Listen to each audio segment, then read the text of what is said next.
나이 들면서 당신은 문득 이런 생각을 해본 적이 있는가? 예전만큼 전화벨이 울리지 않는다는 사실을, 약속이 뜸해진 달력을, 점점 좁아지는 인간관계의 반경을 말이다. 처음에는 섬뜩한 외로움이 밀려올지도 모른다.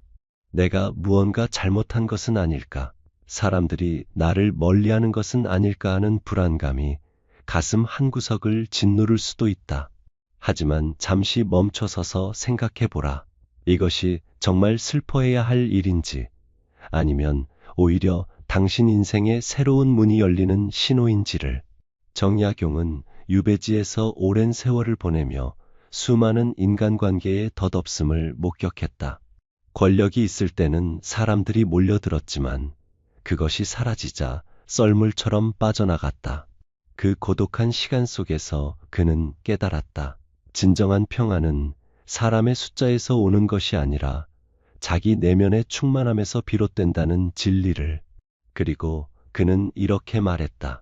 마음속으로 남의 은혜를 받고자 하는 생각을 버린다면 저절로 마음이 편안하고 기분이 화평스러워져 하늘을 원망하거나 사람을 원망하는 그런 병통은 사라질 것이다.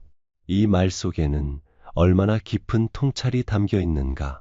오늘 우리는 60부터 친구가 왜 필요 없는지, 아니 정확히 말하면 왜 굳이 억지로 관계를 유지하려 애쓰지 않아도 되는지를 함께 살펴보려 한다.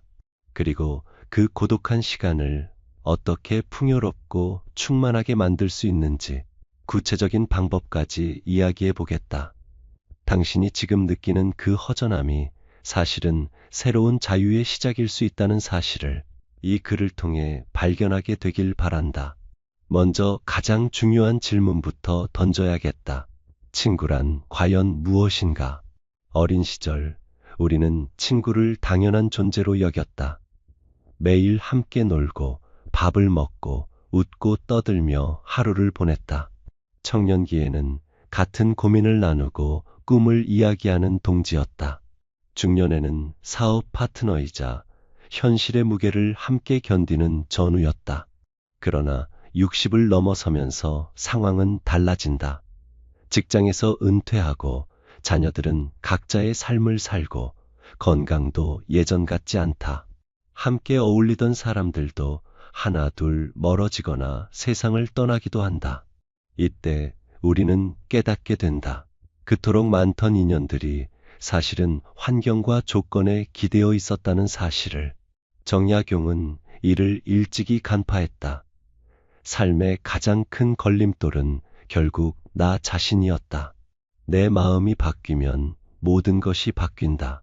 친구가 줄어드는 것을 두려워하고 외로워하는 마음 자체가 사실은 우리가 스스로 만들어낸 감옥일 수 있다는 뜻이다. 관계의 숫자에 집착하는 순간 우리는 진정한 자유를 잃게 된다. 공자께서도 말씀하셨듯이 의로움을 버리고 이익만 좇으면 원망이 많아진다. 친구라는 이름으로 맺은 관계들 중 얼마나 많은 것들이 실은 이해관계로 얽혀 있었던가. 은퇴 후 그런 관계들이 자연스럽게 사라지는 것은 슬픈 일이 아니라 오히려 진실을 마주하는 정직한 순간이다. 생각해보라. 당신이 직장에 다닐 때 매일 함께 점심을 먹고 회식을 하던 동료들 중 몇 명이 지금도 연락하고 있는가? 승진을 축하해주고 어려울 때 조언을 구하던 그 사람들이 지금은 어디에 있는가? 대부분은 각자의 삶으로 돌아갔을 것이다. 이것이 냉정하게 느껴질 수도 있지만 사실은 너무나 자연스러운 인생의 흐름이다. 강물이 흐르다가 갈라지고 다시 만나고 또 흩어지듯이 말이다. 장자는 이를 만물은 흐르고 변한다고 표현했다. 친구 관계 역시 마찬가지다. 영원할 것 같던 우정도 시간과 환경의 변화 앞에서는 한없이 약해진다. 그렇다면 우리는 이제 어떻게 해야 하는가? 정약용의 말처럼 남의 은혜를 받고자 하는 생각을 버려야 한다. 친구에게서 무언가를 기대하는 순간 우리는 관계의 노예가 된다. 전화가 오기를 기다리고, 먼저 연락하면 상처받을까 두려워하고, 약속이 취소되면 서운해한다. 이 모든 감정은 상대방에게 나의 행복을 의존하고 있기 때문에 생기는 것이다. 노자는 무의자연을 말했다. 억지로 무언가를 만들려 하지 않고 자연의 흐름을 따르라는 뜻이다. 관계도 마찬가지다. 억지로 붙잡으려 하지 말고 자연스럽게 남는 인연만 소중히 여기면 된다. 여기서 중요한 개념을 짚고 넘어가야겠다. 바로 외로움과 고독의 차이다. 많은 사람들이 이 둘을 혼동한다. 외로움은 타인의 부재에서 오는 결핍감이다. 누군가가 곁에 있어야 한다는 강박. 혼자서는 무언가 부족하다는 느낌이 외로움의 본질이다. 반면 고독은 혼자 있음을 즐기는 능력이다. 나 자신과 마주하고 내면의 목소리를 듣고 세상의 소음에서 벗어나 진정한 나를 발견하는 시간이 바로 고독이다. 정약용은 이를 이렇게 표현했다. 천지간에 의지할 곳 없이 외롭게 서 있는 자가 마음 붙여 살아갈 곳은 글과 붓이 있을 뿐이다. 의지할 곳이 없다는 것은 슬픈 일이 아니다. 오히려 그 순간 우리는 진정으로 자유로워진다. 부처님께서도 가르치셨다. 자신의 등불이 되라. 자신의 의지처가 되라. 다른 사람에게서 위안을 구하기 전에 먼저 자기 자신 안에서 평화를 찾아야 한다는 뜻이다. 60이 넘으면 우리는 비로소 이 진리를 체득할 수 있는 나이가 된다. 젊었을 때는 끊임없이 밖으로 달려나가 사람을 만나고 경험을 쌓았다. 그것도 필요한 과정이었다. 하지만 이제는 안으로 들어갈 시간이다. 바깥 세상의 요란함에서 벗어나 내면의 고요함을 만날 때다. 그렇다면 왜 60부터는 친구가 꼭 필요하지 않을까? 첫 번째 이유는 진정한 평화가 관계의 숫자에서 오지 않는다는 깨달음 때문이다. 젊었을 때 우리는 많은 사람을 알고 있다는 것 자체에서 안정감을 느꼈다. 주소록에 이름이 가득하고 주말마다 약속이 있고 전화벨이 자주 울리는 것이 마치 내가 가치 있는 사람이라는 증거처럼 느껴졌다. 하지만 시간이 흐르면서 우리는 알게 된다. 그 많은 사람들과 함께 있어도 마음은 여전히 공허할 수 있다는 사실을. 맹자는 호연지기를 말했다. 하늘과 땅 사이에 가득 찬 넓고 큰 기운. 그것은 외부에서 얻는 것이 아니라 내면에서 기르는 것이다. 두 번째 이유는 관계 유지에 드는 에너지가 만만치 않기 때문이다. 친구를 만난다는 것은 단순히 시간을 함께 보내는 것 이상이다. 약속을 잡고 장소를 정하고 옷을 차려입고 이동하고 대화를 나누고 귀가하는 모든 과정에 에너지가 필요하다. 젊을 때는 이런 것들이 별것 아니었지만 60이 넘으면 체력과 기력이 예전 같지 않다. 하루 외출 후 며칠을 쉬어야 회복되기도 한다. 게다가 억지로 끼워 맞추는 대화, 관심 없는 이야기를 듣는 시간, 예의상 해야 하는 반응들이 점점 피곤하게 느껴진다. 장자는 쓸모없음의 쓸모를 말했다. 쓸데없어 보이는 것들이 오히려 진정한 가치를 지닌다는 뜻이다. 아무것도 하지 않고 그저 혼자 멍하니 있는 시간이 억지로 사람을 만나는 시간보다 훨씬 값질 수 있다. 세 번째 이유는 가치관과 관심사가 달라지기 때문이다. 나이가 들면서 우리가 중요하게 여기는 것들이 변한다. 예전에는 돈, 명예, 성공, 남들의 평가가 중요했다면 이제는 건강, 평화, 의미, 내면의 만족이 더 중요해진다. 친구들과 만나서 과거 자랑이나 손자 자랑, 건강 이야기만 반복하다 보면 점점 대화가 진부해진다. 정말 깊이 있는 이야기를 나누고 싶지만 그런 친구는 많지 않다. 공자께서 말씀하시길 도가 다르면 함께 일을 도모하지 않는다고 했다. 추구하는 가치가 다른 사람들과 억지로 시간을 보내는 것은 서로에게 고통일 뿐이다. 네 번째 이유는 의무감에서 해방되어야 할 시기이기 때문이다. 우리는 평생 의무를 다하며 살아왔다. 부모로서의 의무, 직장인으로서의 의무, 사회 구성원으로서의 의무. 이제는 그 무거운 짐을 내려놓을 때다. 친구 관계 역시 어떤 의무가 되어서는 안 된다. 연락해야 하는데, 만나야 하는데 라는 생각 자체가 이미 관계를 의무로 만들고 있다는 신호다. 노자는 무의를 가르쳤다. 억지로 무언가를 하지 않는 것, 자연스러운 흐름에 맡기는 것이 진정한 지혜다. 친구가 생각나면 연락하고 아니면 말고, 그렇게 가볍고 자유로운 관계만 남기면 된다. 이제 질문을 바꿔보자. 친구 없이 어떻게 살아갈 것인가? 고독한 시간을 어떻게 풍요롭게 만들 것인가? 여기서부터는 구체적인 방법을 이야기해 보겠다. 첫 번째는 아침 루틴 만들기다. 아침은 하루의 시작이자 당신이 삶을 주도하는 첫 순간이다. 누가 시켜서가 아니라 스스로 선택해서 하루를 여는 것이다.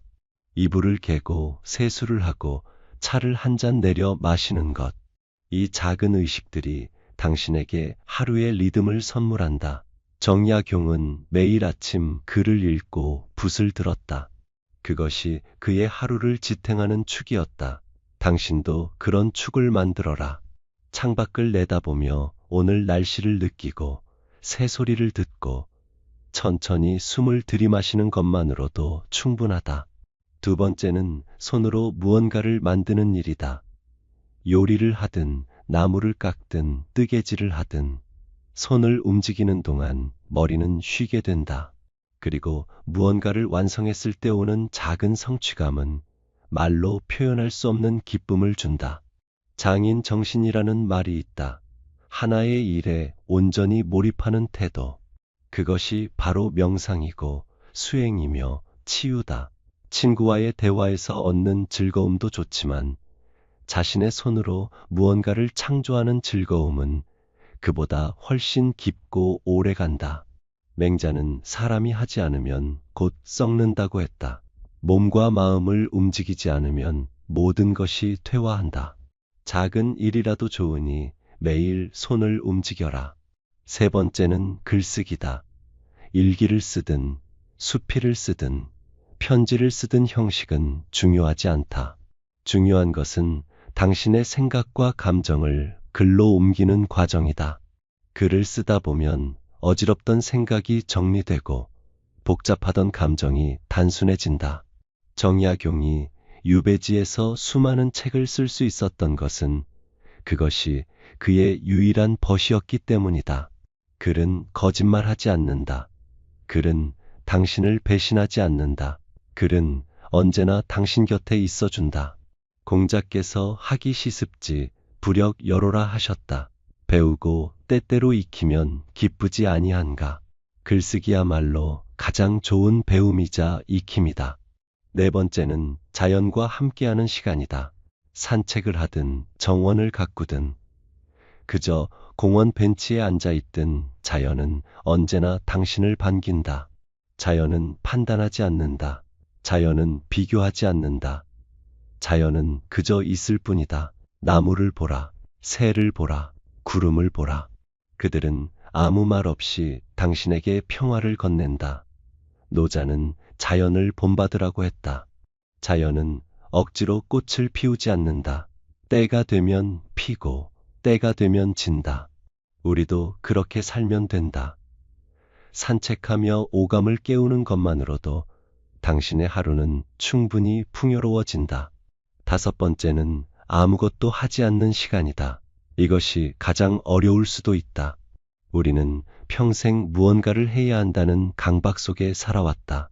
가만히 있으면 불안하고 쉬는 것조차 죄책감이 든다. 하지만 장자는 무용지용을 말했다. 쓸모없어 보이는 것에 쓸모. 멍하니 앉아있는 시간, 창밖을 바라보는 시간, 그저 숨만 쉬는 시간이 얼마나 소중한지 모른다. 뇌는 쉬는 동안 스스로 정리하고 치유한다. 비움의 시간이 있어야 다시 채울 수 있다. 친구를 만나지 않는 시간은 낭비가 아니라 당신을 위한 투자다. 여섯 번째는 자신과 대화하는 시간이다. 이상하게 들릴 수도 있지만 거울을 보며 자신에게 말을 거는 것은 매우 강력한 치유법이다. 오늘 하루도 수고했어. 잘하고 있어. 괜찮아. 천천히 가도 돼. 이런 말들을 스스로에게 해주는 것이다. 우리는 평생 남의 평가를 듣고 살았다. 이제는 스스로를 격려할 차례다. 맹자는 사람은 누구나 타고난 선함이 있다고 했다. 당신 안에도 그 선함이 있다. 그것을 발견하고 인정하고 사랑하는 것이 진정한 자기 사랑이다. 일곱 번째는 작은 목표를 달성하는 것이다. 거창한 목표가 아니어도 좋다. 오늘은 책 한 챕터 읽기, 집 한 구석 정리하기, 새로운 요리 하나 시도하기. 이런 작은 성취들이 쌓이면 자존감이 올라간다. 정약용은 유배지에서도 매일 일정량의 글을 썼다. 그것이 그의 하루에 의미를 부여했다. 목표는 당신이 살아있음을 증명하는 증거다. 친구가 없어도 당신은 여전히 무언가를 이루어갈 수 있다. 여덟 번째는 새로운 것을 배우는 것이다. 나이가 들어도 뇌는 계속 발달할 수 있다. 악기를 배우든 외국어를 배우든 그림을 그리든 새로운 자극은 삶에 활력을 불어넣는다. 공자께서 70세에 마음이 하고자 하는 바를 좇아도 법도를 넘지 않는다고 하셨다. 평생 배우고 익혔기에 가능한 경지였다. 배움에는 나이가 없다. 오히려 나이가 들수록 배움의 진정한 즐거움을 알게 된다. 시험이나 성적 같은 외적 압박 없이 순수하게 알고 싶어서 배우는 기쁨. 그것이야말로 진정한 배움이다. 아홉 번째는 봉사활동이다. 혼자 있는 시간도 좋지만 가끔은 세상과 건전하게 연결될 필요가 있다. 봉사는 친구 관계와 다르다. 의무도 없고 기대도 없으며 단지 도움이 필요한 곳에 당신의 시간과 재능을 나누는 것이다. 이 과정에서 당신은 자신이 여전히 쓸모있는 사람이라는 것을 느끼게 된다. 맹자는 측은지심을 말했다. 남의 고통을 보고 안타까워하는 마음이 인간의 본성이다. 봉사는 그 본성을 실천하는 길이다. 열 번째는 감사일기 쓰기다. 매일 잠들기 전 오늘 하루 감사했던 일 3가지를 적어보는 것이다. 작은 것도 좋다. 따뜻한 햇살, 맛있는 식사, 건강한 몸. 이렇게 감사를 찾다 보면 삶의 관점이 바뀐다. 없는 것이 아니라 있는 것에 집중하게 된다. 부처님께서 가르치신 족지상락, 만족할 줄 알면 항상 즐겁다. 친구가 많고 적음이 중요한 것이 아니라 지금 내가 가진 것에 감사할 줄 아는 마음이 진정한 행복의 열쇠다. 이 10가지 방법들은 단순해 보일 수 있다. 하지만 실천해 보면 그 안에 엄청난 힘이 있음을 깨닫게 된다. 중요한 것은 완벽하게 하려는 것이 아니다. 오늘 한 가지만 해도 좋다. 내일은 다른 한 가지를 시도해보고 이렇게 하나씩 실천하다 보면 어느새 당신의 하루가 바뀌고 일주일이 바뀌고 인생이 바뀐다. 정약용의 말처럼 내 마음이 바뀌면 모든 것이 바뀐다. 고독을 두려워하는 마음을 고독을 즐기는 마음으로 바꾸는 것. 그것이 바로 60 이후 삶의 진정한 과제다. 그렇다면 우리는 완전히 혼자 살아야 하는 걸까? 모든 관계를 끊어야 하는 걸까? 그것은 아니다. 정약용도 유배지에서 완전히 혼자였던 것은 아니다. 그에게는 진정으로 마음을 나눌 수 있는 몇몇 사람들이 있었고 그들과의 편지는 그의 삶에 큰 위안이 되었다. 중요한 것은 양이 아니라 질이다. 억지로 유지하는 10명의 친구보다 진심으로 통하는 1명의 벗이 낫다. 아니, 그 1명조차 없어도 괜찮다. 당신 자신이 당신의 가장 좋은 친구가 될 수 있으니까. 맹자는 득도다조, 실도과조라 했다. 도를 얻으면 많은 이가 돕고 도를 잃으면 적은 이만 돕는다. 여기서 도란 무엇인가? 바로 올바른 삶의 방식이다. 당신이 스스로를 사랑하고 내면의 평화를 찾고 의미 있는 하루를 살아간다면 필요한 인연은 자연스럽게 찾아온다. 억지로 붙잡지 않아도 진정한 친구는 당신 곁에 남는다. 그리고 떠난 사람들은 원래 그럴 인연이었던 것이다. 서운해할 필요도 원망할 필요도 없다. 공자께서는 62면 귀가 순해진다. 이순이라 하셨다. 남의 말을 듣고도 화내지 않고 거슬리는 일이 있어도 마음이 흔들리지 않는다는 뜻이다. 이것이 바로 60대가 가져야 할 지혜다.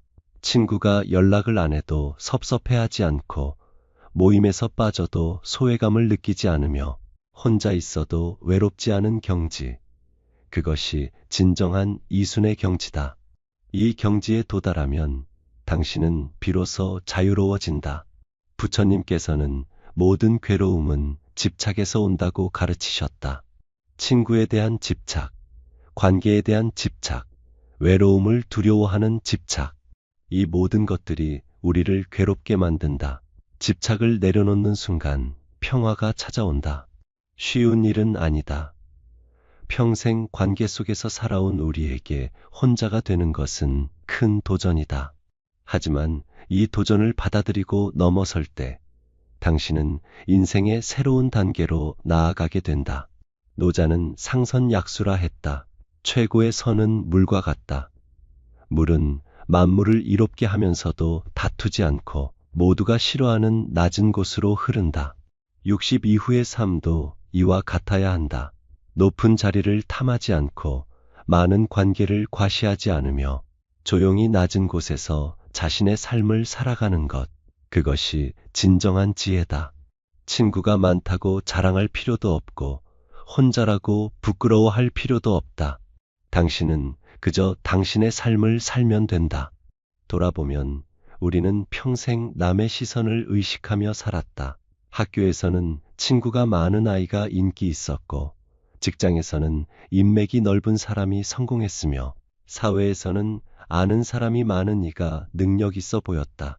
하지만 이제는 그런 기준에서 벗어날 때다. 당신의 가치는 친구의 숫자로 결정되지 않는다. 당신이 얼마나 내면의 평화를 누리는지, 얼마나 의미 있는 하루를 사는지가 진정한 가치의 척도다. 정약용은 유배에서 풀려난 후에도 권력의 중심으로 돌아가지 않았다. 그는 고향에서 조용히 학문에 매진하며 생을 마감했다. 그가 남긴 수많은 저서들은 그 고독한 시간의 산물이었다. 만약 그가 끊임없이 사람들과 어울리고 관계 유지에 급급했다면 그 위대한 업적을 남길 수 있었을까? 고독은 그에게 저주가 아니라 축복이었다.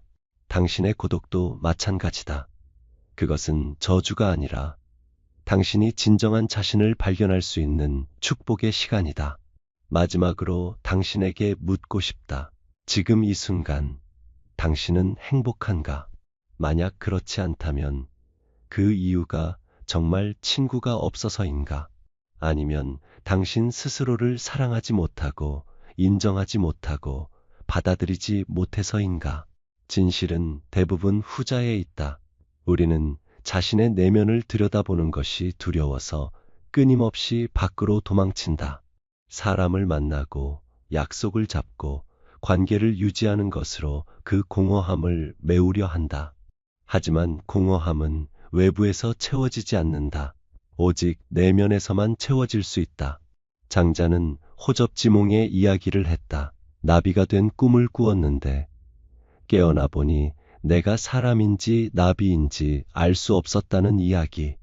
우리도 마찬가지다.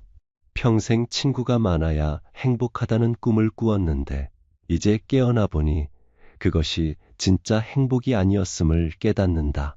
진짜 행복은 훨씬 더 단순하고 가까운 곳에 있었다. 바로 당신 자신 안에. 60부터는 친구가 필요 없다는 말의 진정한 의미는 이것이다. 친구가 아예 없어야 한다는 것이 아니라 친구가 없어도 괜찮다는 것. 친구의 숫자에 당신의 행복을 걸지 않는다는 것, 관계에 집착하지 않고 자유로워진다는 것, 그리고 가장 중요한 것은 당신 자신이 당신의 가장 좋은 친구가 된다는 것이다. 이제 당신은 선택할 수 있다. 계속 외로움을 두려워하며 억지로 관계를 유지할 것인가? 아니면 고독을 받아들이고 그 안에서 새로운 자유와 평화를 발견할 것인가? 전자는 당신을 지치게 만들 것이고 후자는 당신을 자유롭게 만들 것이다. 선택은 당신의 몫이다. 정약용의 말을 다시 떠올려 보라. 삶의 가장 큰 걸림돌은 결국 나 자신이었다. 내 마음이 바뀌면 모든 것이 바뀐다. 당신의 마음이 바뀌면 고독은 더 이상 두려운 것이 아니라 환영할 만한 친구가 된다. 그 고독 속에서 당신은 진정한 자신을 만나고 내면의 평화를 발견하며 삶의 진정한 의미를 깨닫게 될 것이다. 아침에 일어나 차를 마시며 창밖을 바라보는 그 순간, 당신은 느낄 것이다. 이 고요함이, 이 평화로움이, 이 충만함이 얼마나 소중한지를. 누군가와 함께 있어야만 행복한 것이 아니라 혼자여도 충분히 행복할 수 있다는 것을. 그리고 그 깨달음이 당신의 삶을 완전히 바꿀 것이다. 이제 두려워하지 마라. 혼자가 되는 것을, 고독을 마주하는 것을. 그것은 끝이 아니라 시작이다. 진정한 당신으로 살아가는 삶의 시작이다. 60이라는 나이는 새로운 문턱이다. 그 문을 넘어서면 당신은 지금까지 경험하지 못한 자유와 평화를 만나게 될 것이다. 그리고 그때 당신은 비로소 알게 될 것이다. 친구가 필요 없다는 것이 슬픈 일이 아니라 오히려 축복이었다는 것을. 공자께서 말씀하신 이순의 경지, 부처님께서 가르치신 족지상락의 지혜, 노자가 보여준 무의자연의 삶, 그리고 정약용이 유배지에서 체득한 고독의 충만함, 이 모든 것이 당신을 기다리고 있다. 이제 그 길로 들어설 용기를 내라. 혼자이지만 외롭지 않은, 고독하지만 충만한, 조용하지만 풍요로운 삶으로. 당신의 60은 끝이 아니라 시작이다. 진정한 자유의 시작이고 내면의 평화를 향한 여정의 시작이며 당신답게 사는 삶의 시작이다. 이 길을 걸어가는 당신에게 응원을 보낸다. 당신은 혼자가 아니다. 당신 안에 당신이 있고 그것으로 충분하다. 오늘의 이야기는 여기까지입니다. 이 영상이 도움이 되었다면 구독과 좋아요 부탁드립니다.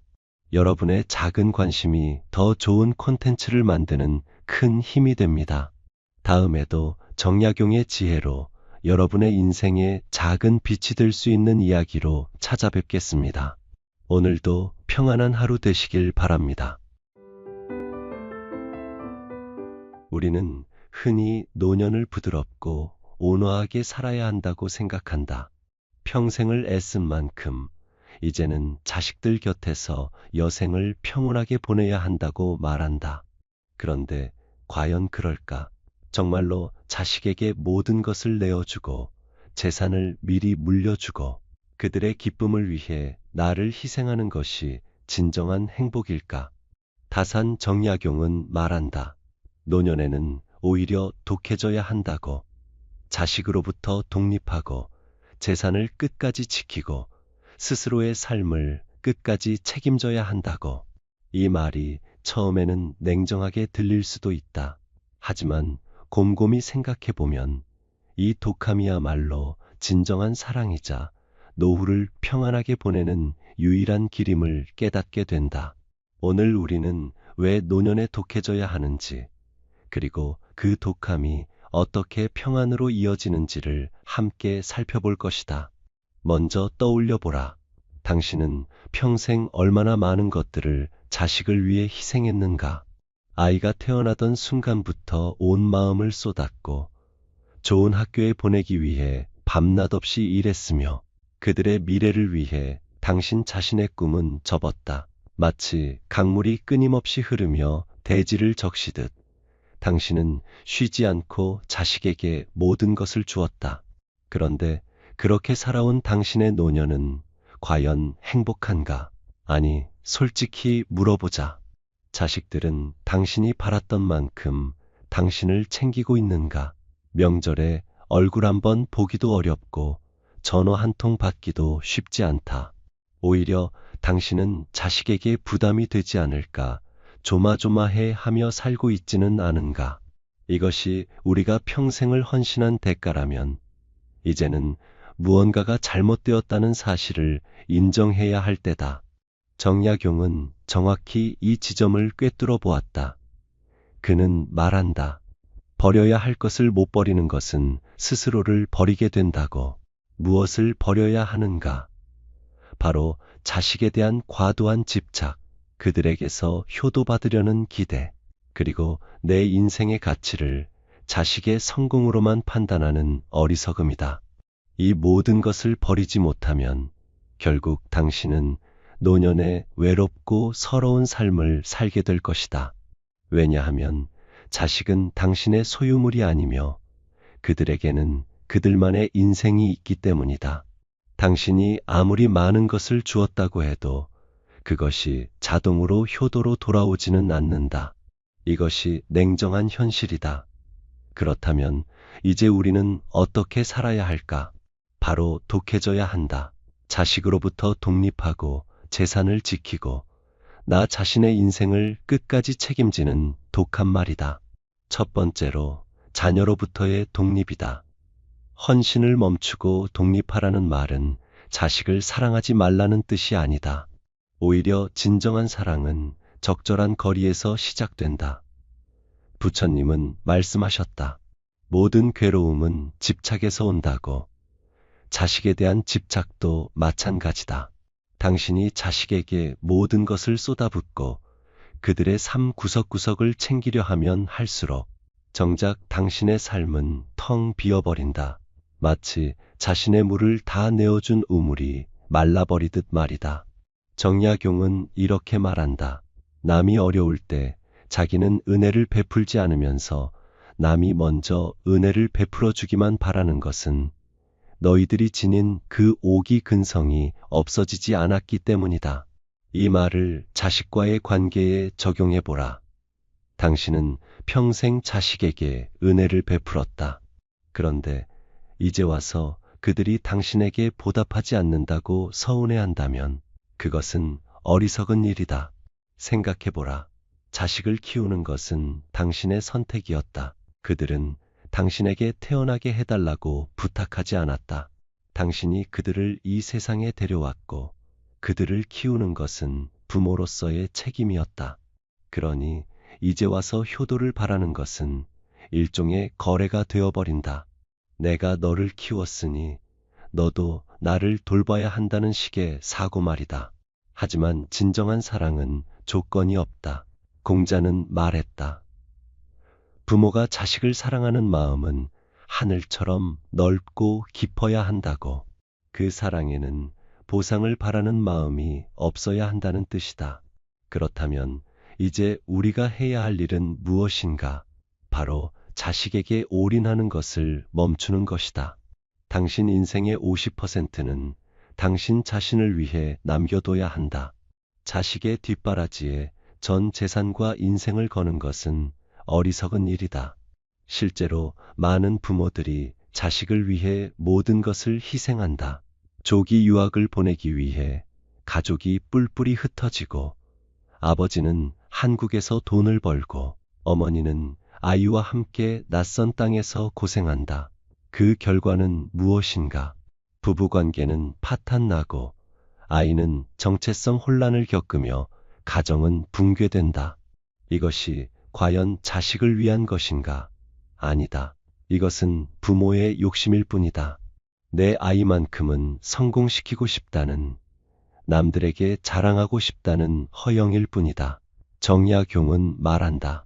여유가 생긴 뒤에 남을 도우려 하면 결코 그런 날은 없을 것이고, 여유가 생긴 뒤에 책을 읽으려 하면 결코 그런 기회는 없을 것이다. 이 말은 지금 당장 당신의 삶을 살라는 뜻이다. 자식이 다 크고 손주가 다 크고 그들이 다 잘된 뒤에 내 삶을 살겠다고 미루면 결국 당신은 한 번도 당신의 삶을 살지 못한 채 죽음을 맞이하게 될 것이다. 그러니 이제부터라도 달라져야 한다. 자식이 어떤 선택을 하든 그것은 그들의 몫이다. 당신은 조언할 수는 있지만 그들의 인생을 대신 살아줄 수는 없다. 또한 자식의 성공이 곧 당신의 성공은 아니다. 노자는 말했다. 모든 것을 놓아야 비로소 진정으로 가질 수 있다고. 자식을 놓아라. 그들을 믿고 그들의 길을 가게 하라. 그리고 당신은 당신의 길을 가라. 60대가 넘었다면 이제는 자식보다 당신 자신에게 집중해야 할 때다. 당신이 좋아하는 것을 하고 당신이 먹고 싶은 것을 먹고 당신이 가고 싶은 곳을 가라. 자식이 나중에 고기 사주길 기다리지 말고 내 돈으로 내가 지금 당장 사 먹어라. 그것이 진짜 행복이다. 이것이 바로 자녀로부터의 독립이다. 두 번째로 재산의 독립이다. 재산을 끝까지 쥐고 있으라는 말은 인색하게 굴라는 뜻이 아니다. 오히려 당신의 존엄을 지키라는 뜻이다. 역사 속에서 우리는 수많은 교훈을 얻을 수 있다. 리어 왕을 떠올려 보라. 그는 왕국을 세 딸에게 나눠 주었다. 그리고 그 결과는 비참했다. 두 딸은 아버지를 천대했고 리어 왕은 광기에 빠졌다. 왜 이런 일이 벌어졌을까? 바로 권력과 재산을 모두 내어준 순간 그는 더 이상 왕이 아니었기 때문이다. 그저 늙고 쓸모없는 노인일 뿐이었다. 이것은 비단 왕의 이야기만이 아니다. 우리 주변에서도 얼마든지 볼 수 있는 일이다. 자식에게 집을 물려주고 땅을 물려주고 통장을 넘긴 부모들이 결국 어떻게 되는가? 명절에도 환영받지 못하고 용돈조차 제대로 받지 못하며 양로원으로 내몰린다. 정약용은 말한다. 옳지 못한 재물은 오래 지킬 수 없다. 이 말을 조금 다르게 해석해보자. 제대로 지키지 못한 재물은 당신의 재물이 아니다. 당신이 평생 모은 돈, 당신이 땀 흘려 마련한 집, 그것들은 죽을 때까지 당신이 지켜야 한다. 왜냐하면 그것이 당신의 존엄이기 때문이다. 재산이 있어야 대우받는다. 이것은 슬픈 현실이지만 부정할 수 없는 진실이다. 자식들도 사람이다. 그들에게도 생활이 있고 압박이 있다. 당신이 돈이 없고 집이 없다면 그들은 당신을 부담스러워할 것이다. 반대로 당신이 재산을 지키고 있다면 그들은 당신을 함부로 대하지 못한다. 이것이 인간의 본성이다. 공자는 말했다. 재물은 도덕의 기반이라고. 가난한 부모는 환영받지 못한다는 말이다. 물론 이 말이 불편할 수도 있다. 자식이 그렇게까지 야박할까 싶을 수도 있다. 하지만 솔직해지자. 당신도 젊었을 때 부모님께 충분히 효도했는가? 바쁘다는 핑계로, 돈이 없다는 핑계로 얼마나 많은 것을 미루고 회피했는가? 당신의 자식도 마찬가지다. 그들도 바쁘고 그들도 돈이 필요하다. 그러니 그들을 원망할 것도 없고 기대할 것도 없다. 대신 당신이 할 일은 당신의 재산을 지키는 것이다. 죽을 때까지 당신의 통장은 당신이 관리해야 한다. 집 문서도 당신 이름으로 있어야 한다. 그래야 당신은 떳떳하게 살 수 있고 자식에게 눈치 보지 않고 살 수 있다. 부처님은 말씀하셨다. 스스로 섬이 되고 스스로 의지처가 되라고.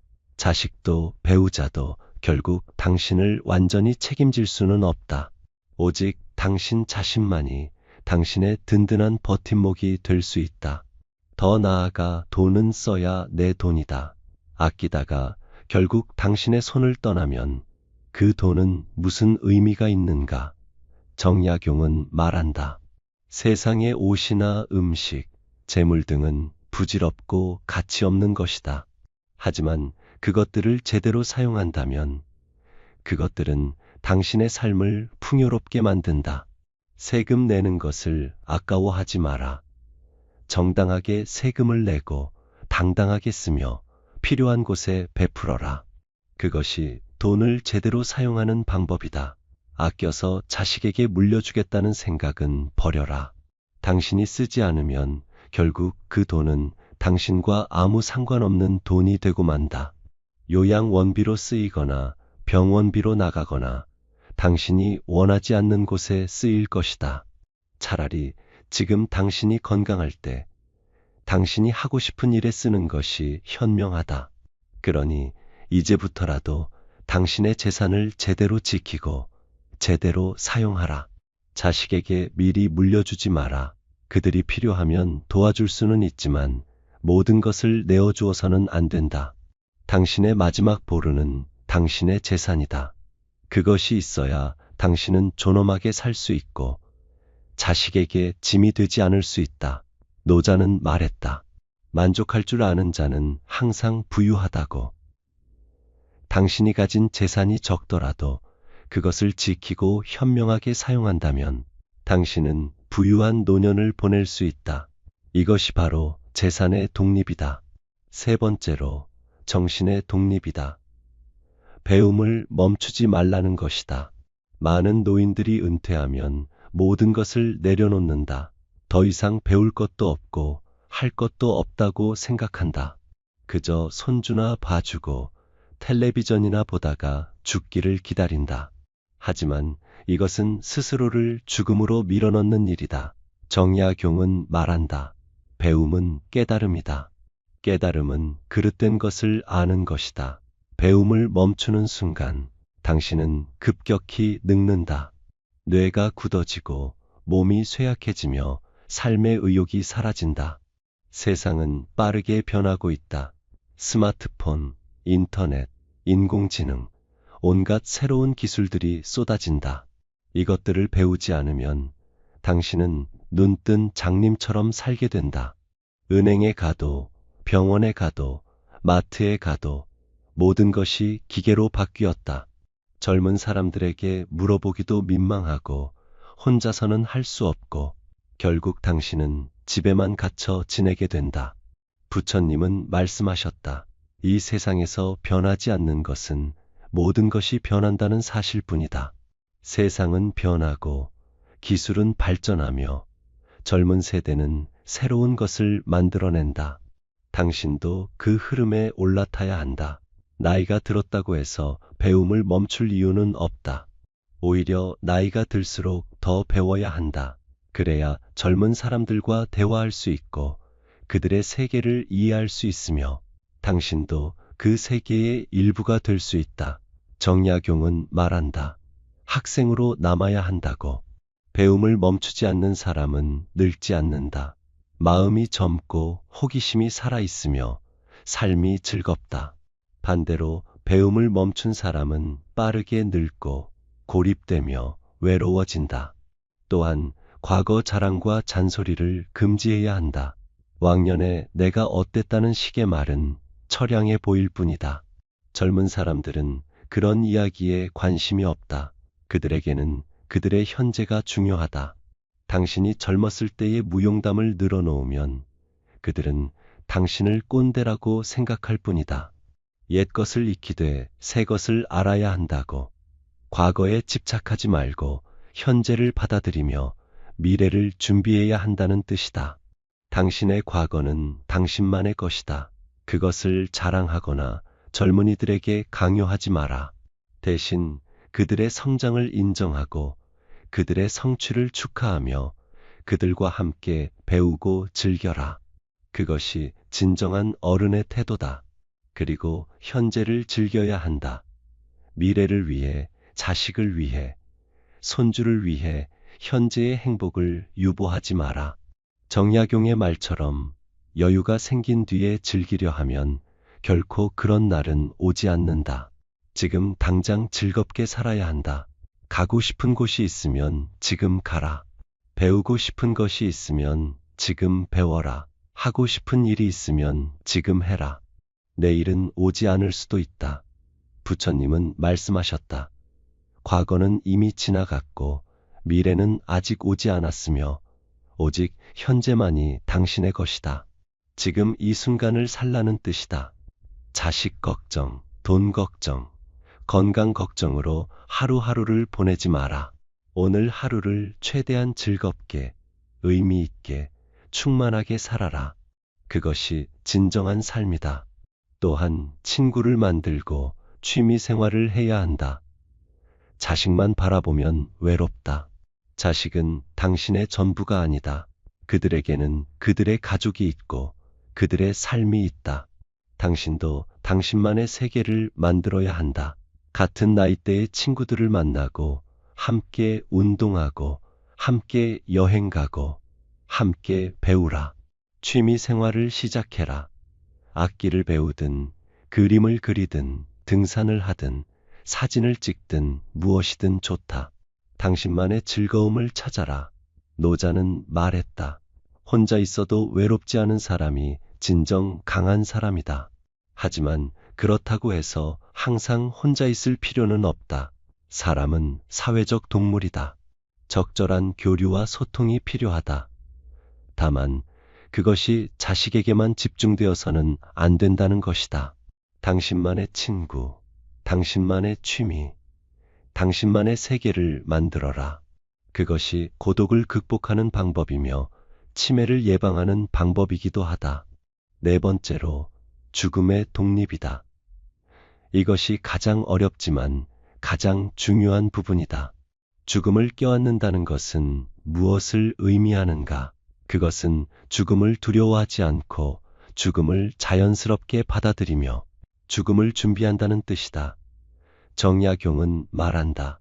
어떤 죽음을 맞이할 것이냐에 따라 나의 삶의 가치와 의미가 달라진다. 우리는 언젠가 죽는다. 이것은 피할 수 없는 사실이다. 그런데 많은 사람들이 죽음을 두려워하고 죽음을 외면하며 죽음을 부정한다. 그러다 보니 죽음이 갑자기 찾아왔을 때 준비가 되어 있지 않다. 패닉에 빠지고 후회만 가득하며 비참하게 세상을 떠난다. 이것은 좋은 죽음이 아니다. 부처님은 말씀하셨다. 죽음을 명상하는 자는 지혜롭다.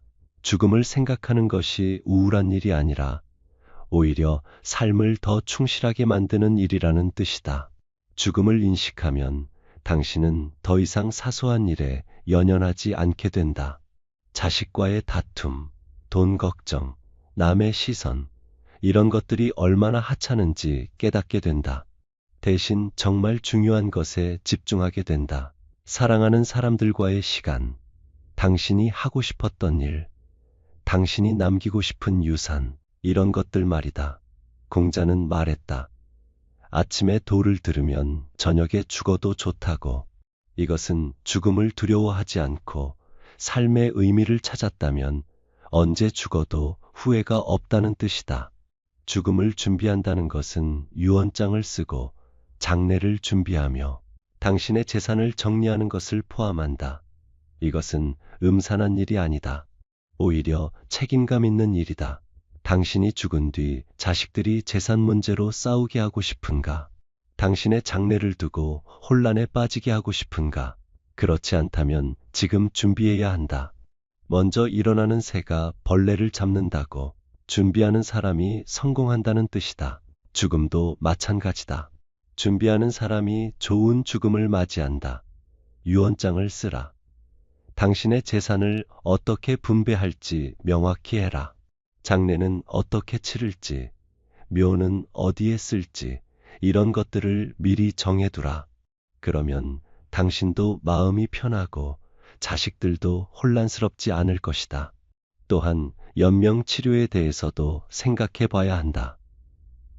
당신이 의식이 없는 상태에서 기계에 의존해 살기를 원하는가?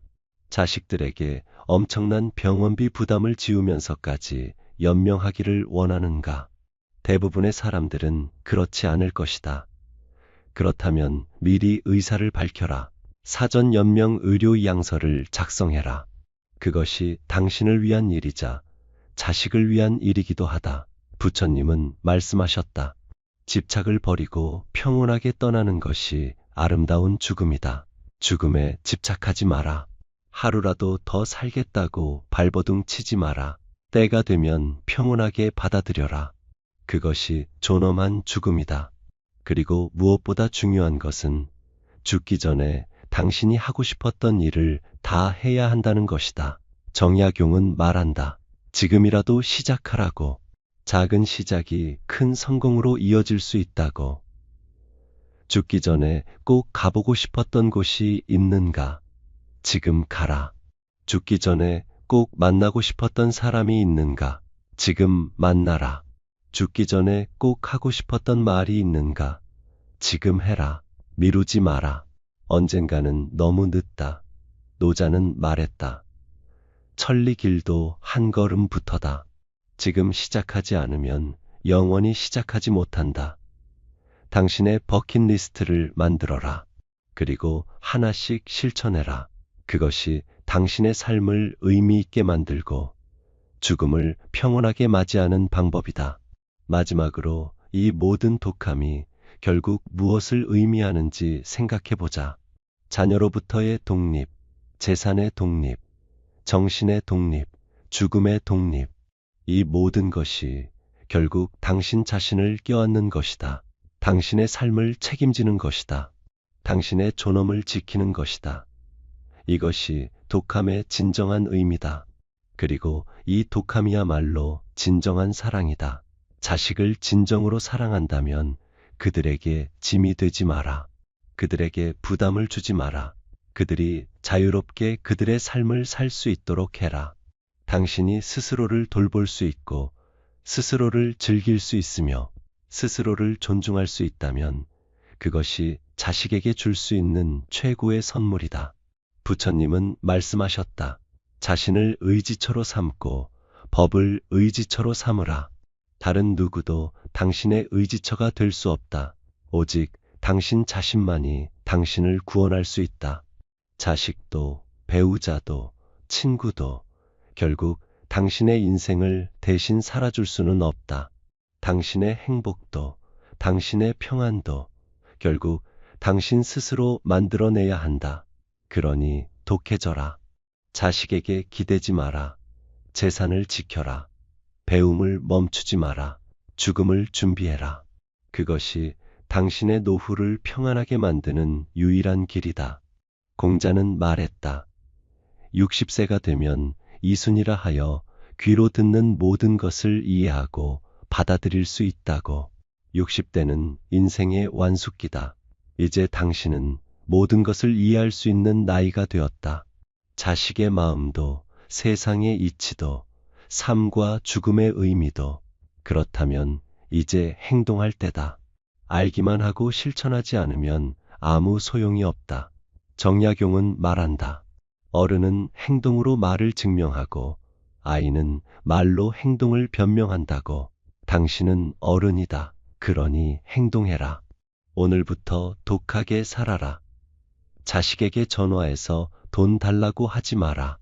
오히려 당신이 벌고 당신이 쓰고 당신이 즐겨라. 자식에게 집을 물려주겠다고 약속하지 마라. 죽을 때까지 당신 이름으로 지켜라. 텔레비전만 보지 마라. 밖에 나가서 새로운 것을 배우고 새로운 사람을 만나라. 죽음을 두려워하지 마라. 오히려 준비하고 받아들이며 평온하게 맞이할 준비를 해라. 이 모든 것이 처음에는 어렵게 느껴질 수 있다. 평생을 자식 위주로 살아왔는데 갑자기 나 자신을 위해 살라니 낯설 수도 있다. 하지만 해보라. 한번 해보면 얼마나 자유로운지, 얼마나 평안한지, 얼마나 행복한지 알게 될 것이다. 처음에는 자식이 섭섭해할 수도 있다. 왜 갑자기 부모님이 변했냐고, 왜 우리를 덜 챙기냐고 할 수도 있다. 하지만 괜찮다. 시간이 지나면 그들도 이해할 것이다. 오히려 그들도 당신이 행복하게 사는 모습을 보고 안심할 것이다. 부모가 건강하고 즐겁게 살면 자식도 마음이 편하다. 반대로 부모가 늘 불평하고 우울하게 지내면 자식도 괴롭다. 그러니 당신이 행복해지는 것이 곧 자식을 위한 일이기도 하다. 또한 독하게 산다는 것은 냉정하게 산다는 뜻이 아니다. 오히려 당당하게 산다는 뜻이다. 자식에게 손 벌리지 않고 누구에게도 의존하지 않으며 내 힘으로 내 삶을 꾸려가는 것. 그것이 진정한 독함이다. 그리고 그 독함 속에는 자존감이 있고 존엄이 있으며 평안이 있다. 정약용은 말한다. 천하 만물 가운데 굳이 지킬 것이 없지만 오직 나만은 지켜야 한다고. 당신은 당신 자신을 지켜야 한다. 아무도 대신해 줄 수 없다. 자식도, 배우자도, 친구도. 오직 당신만이 당신을 지킬 수 있다. 그러니 독해져라. 자식에게 짐이 되지 않는 3가지 방법을 다시 한번 떠올려 보자. 첫째, 신체적 독립이다. 건강을 지켜라. 근육이 곧 연금이다. 아프면 서럽고 짐이 된다. 운동해라. 매일 걸어라. 몸을 움직여라. 건강한 몸이 있어야 독립적인 삶을 살 수 있다. 부처님은 말씀하셨다. 건강은 최고의 선물이며 만족은 최고의 부다. 건강하고 만족하는 삶을 살아라. 둘째, 경제적 독립이다. 돈을 지켜라. 가난한 부모는 환영받지 못한다. 끝까지 내 밥벌이는 내가 해야 한다. 연금이 있으면 잘 관리하고 없으면 일을 해서라도 수입을 만들어라. 경제적으로 자립할 수 있어야 존엄을 지킬 수 있다. 셋째, 정신적 독립이다. 자식만 바라보지 마라. 친구를 만나고 취미 생활을 해라. 외로움은 치매의 지름길이다. 정신을 건강하게 유지하고 삶을 즐기며 의미를 찾아라. 이 3가지가 갖춰지면 당신은 자식에게 짐이 되지 않는다. 오히려 자식이 당신을 존경하게 된다. 당신을 본받고 싶어 한다. 나이가 들어도 저렇게 당당하게 살 수 있구나. 저렇게 즐겁게 살 수 있구나. 하고 감탄하게 된다. 그것이 진정한 어른의 모습이다. 정약용은 말한다. 내가 가진 지식은 입으로 하는 자랑거리가 아니다. 본보기가 되고 싶다면 거쳐온 세월로 증명하라고. 당신의 노년을 당당하게 살아서 자식들에게 본보기가 되라.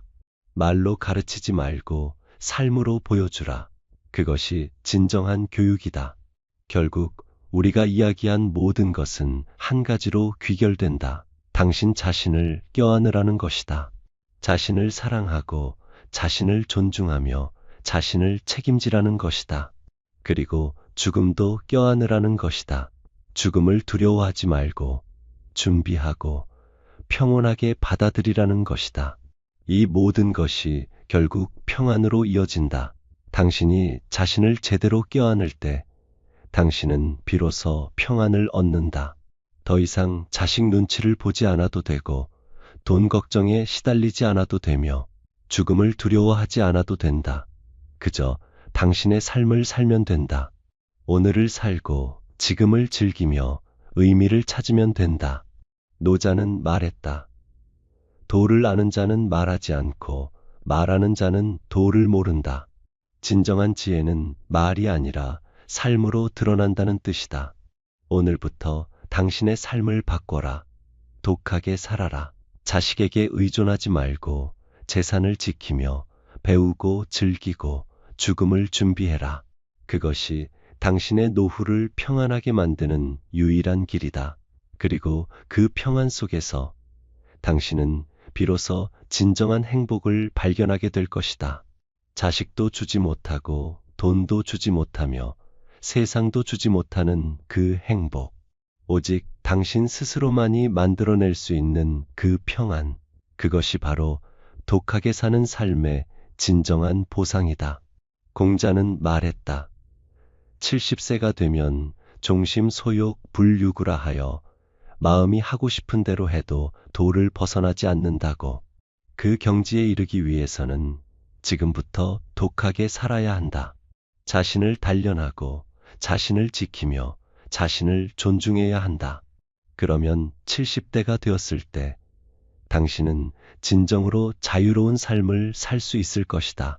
아무것도 두렵지 않고 아무것도 아쉽지 않으며 그저 평온하고 행복한 삶. 그것이 바로 우리가 꿈꾸는 이상적인 노년이다.